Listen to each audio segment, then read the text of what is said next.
الحمد لله والصلاة والسلام على رسول الله يا حي يا قيوم برحمتك أستغيث أصلح لي شأني كله ولا تكلني إلى نفسي طرفة عين. I want to ask you guys a few questions inshallah before I start. You don't have to mention like if you're struggling with this yourself, but you can. But I want a few brothers to put their hands up and tell us what they struggle with. Because the youth today, they have lots of different struggles. We've been attacked from many different directions. So I want to know, what is it that you guys struggle with? Who's going to be first, inshallah? You don't have to mention something that you struggle with directly, but it could be someone that you know. Yes, Akhi Abdullah. Marriage. In what regard? Finding someone from a similar background, similar kind of educational background, cultural background that fits our modern Muslim, let's say. Okay, mashallah. Okay, mashallah. Who else? Yes, Akhi. I think a lot of people, including myself, suffer with people pleasing. People pleasing. Okay, that's a good one, mashallah. Ajma? Not for me, but lowering the gaze. Lowering the gaze, okay. You want every man. Abdurrahman, you had your hand up, right? No, these seems like social issues. Mine's a bit more not social. Not social. Yeah, I was gonna say sleeping, but it's not. These seem like more important social issues. Okay, yes. Yes, Akhi. So the sort of balance between deen and dunya and that sort of stuff. Okay. What would you find difficult with that?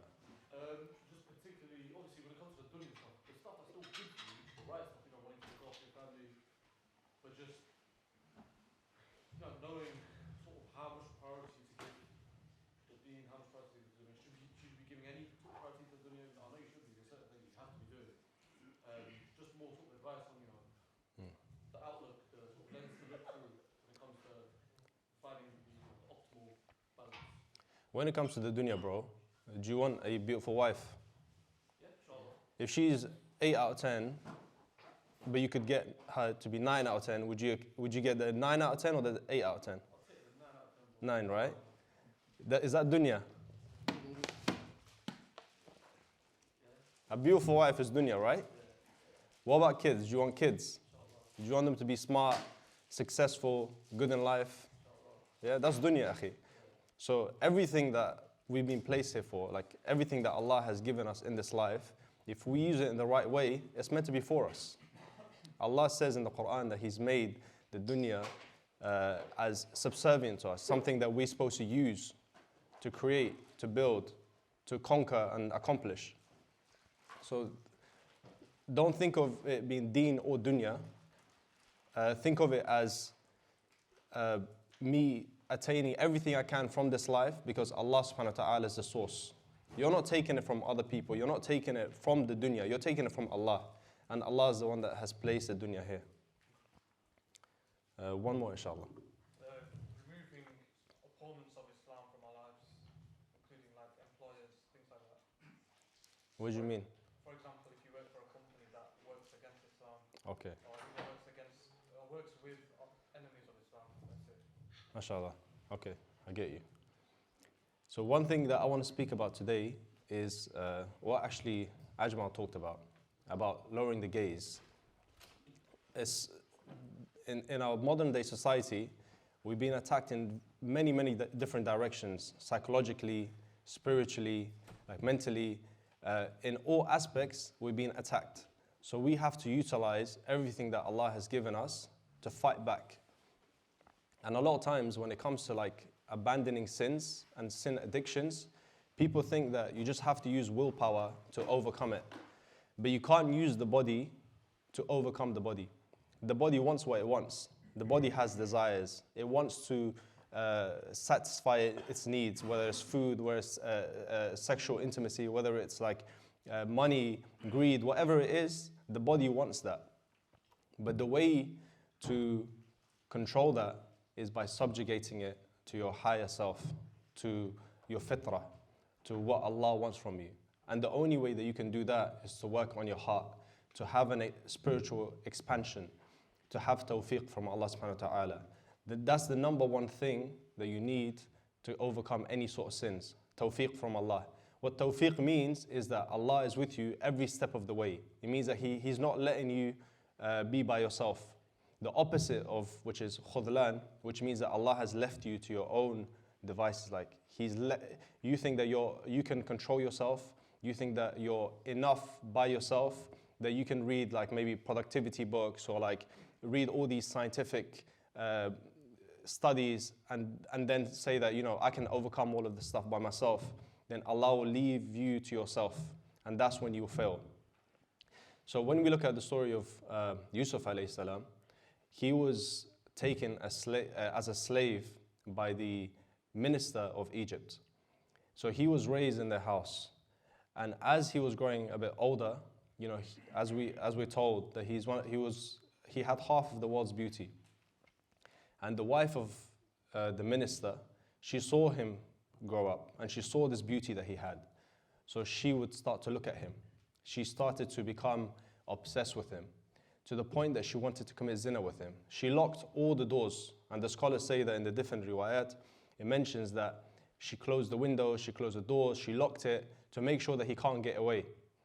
And he said, قَالَ مَعَاذَ اللَّهِ, like he said, that I seek refuge in Allah. He wanted protection from Allah because he felt inclined that if Allah didn't stop him from it, that he would have fallen for it. And this is a prophet of Allah subhanahu wa ta'ala. So what he was seeking is tawfiq from Allah. That's number one. And then later on, subhanAllah, so this news of Yusuf alayhi salam rejecting her, it kind of became widespread. There was rumors like, you know, there's this noble woman, she's the wife of the minister of Egypt, not someone, just anyone, is going around, people are laughing at her, women are gossiping and stuff. So she gathers all the women together and calls Yusuf alayhi salam into the room. And they're cutting like a fruit. And when they see him, they cut their hands. They see how beautiful he is. And they say, this man cannot be a man, he's an angel. They literally can't believe that he's a man that's this beautiful. Then they realize how much of a temptation it was for the wife of the minister. So then they try to now encourage Yusuf alayhi salam to commit the zina as well. They're like, no, you should go for it. And imagine what kind of woman this must have been, by the way. Because she is not an average woman. If you're like maybe the minister of Egypt, you're probably the second the second powerful man in Egypt. What kind of woman would you pick? You know, she's raised from a young age to become like a princess or like one of these leaders' wives. So she would have eaten the best of foods. She would have had a good body. She would have had the best of skins. She would have eaten the highest quality foods. So imagine how beautiful she must have been. Yet Yusuf alayhi salam, he rejected her. And he said that the prison is more beloved to me. He said that the prison is more beloved to me than this. And this is what it comes down to.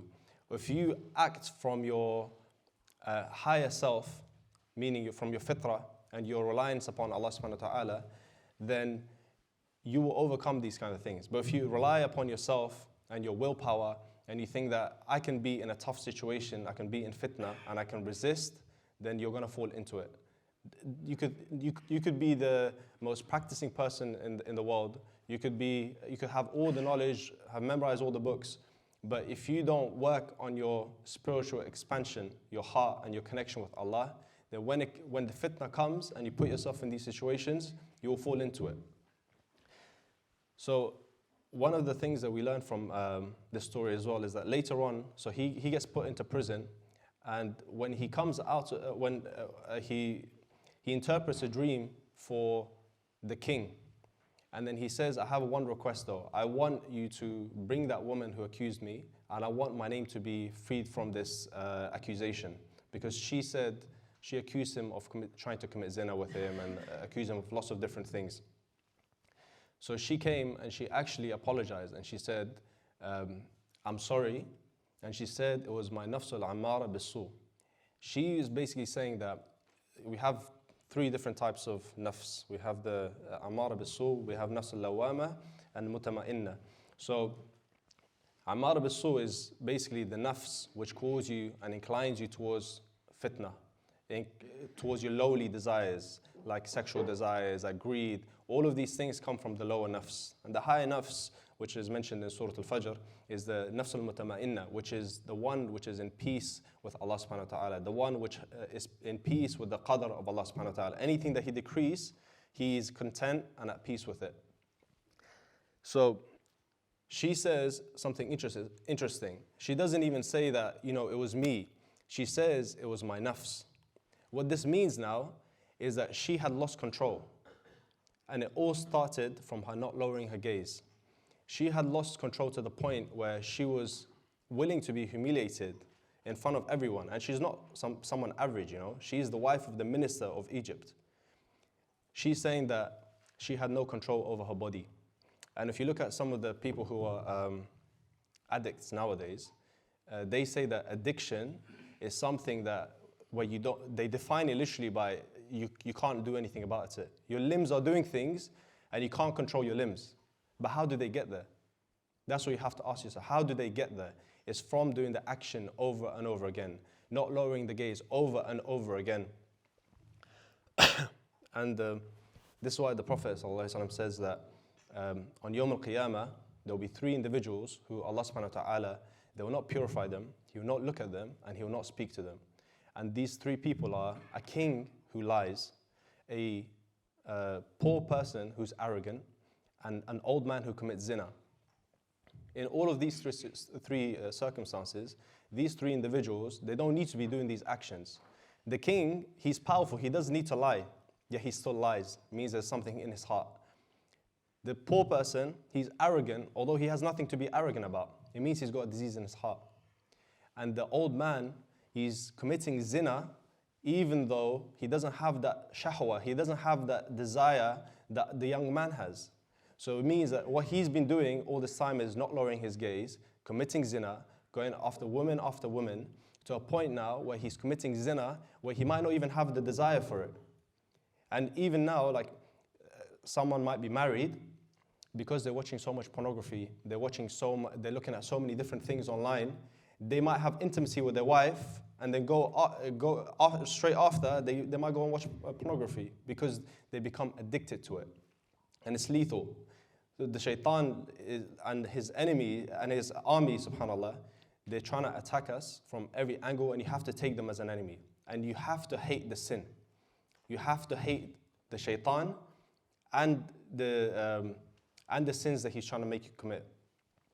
So there's 4 things that we should think about when we want to overcome sin addictions. We all have different things that we struggle with, but the point is to not let ourselves get to that stage where we're addicted to it and we don't even know how to let go.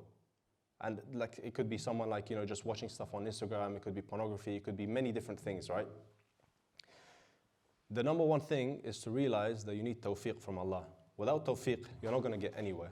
You could have all the best tricks in the book, but eventually your willpower is going to run out. You need tawfiq. That's number 1.